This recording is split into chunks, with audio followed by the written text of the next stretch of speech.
Disons-le tout net, sans pi, il n'y aurait pas de table ronde, pas de roue qui roule, pas de pleine lune, pas de 2πr ni 2πr2, pas de problème insoluble. Et bien d'autres choses encore. L'histoire de pi est aussi longue que les chiffres qui s'alignent derrière la virgule. Nous sommes à Samarcande, en Perse, en Asie centrale en 1420. Al-Kashi est professeur de mathématiques et d'astronomie dans la grande école fondée par le souverain Ulugh Bek. Bien que tout à fait sain d'esprit, Al-Kashi a tendance à faire des mathématiques partout et tout le temps. Il s'intéresse en particulier aux propriétés du cercle. Mettons qu'un épicier lui rende la monnaie en pièces bien rondes, aussitôt il divise leur circonférence par leur diamètre et il trouve 3,141 ou 3,142, ça dépend.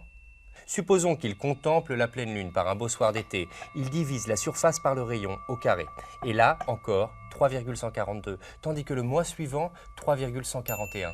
Et pour n'importe quel cercle, c'est toujours ce nombre-là, 3,14 à 0,001 près. Sauf qu'Al-Kashi n'est pas homme à se contenter de si peu de précision.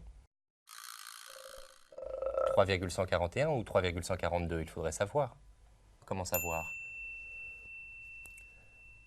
Pour être plus précis, il me faudrait un concept, une idée, quelque chose de bien solide, méthodique, un raisonnement carré, quoi. Quelque chose qui tienne debout, qui me permettrait de faire tenir le cercle en place. Parce qu'il trace le cercle, il roule, il trace sa route. Je lui glisserais bien une petite cale, là, sous les pieds.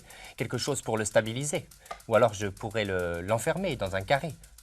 Ou dans 2 carrés. J'aurais un cercle inscrit dans un carré circonscrit qui comprendrait un carré inscrit. Si je comprends bien, mon cercle serait compris. Si je précise un peu, il est cerné. Si chaque segment est ainsi divisé à chaque fois et que je réitère à l'infini, il y a bien un moment où les 2 polygones auront la même surface, non? Voilà, le pi de Al-Kashi est né. 3,14, 15, 92, 65, 35, 89. Un chiffre à 0,0000000000000000001 près. Il y a 14 zéros. Al-Kashi encadre son résultat, le grand concours est lancé. Parmi les nombreux participants, citons John Machin en 1706, 100 décimales, et bondissons jusqu'au record actuel, messieurs Yi et Kondo en 2010, 5000 milliards de décimales, sauf que ça ne sert à rien.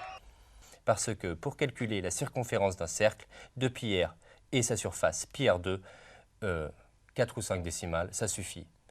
En mathématiques, parfois, le résultat est moins intéressant que ce que l'on débusque sur son chemin. Pi a vu émerger de nombreuses questions et de drôles de réponses.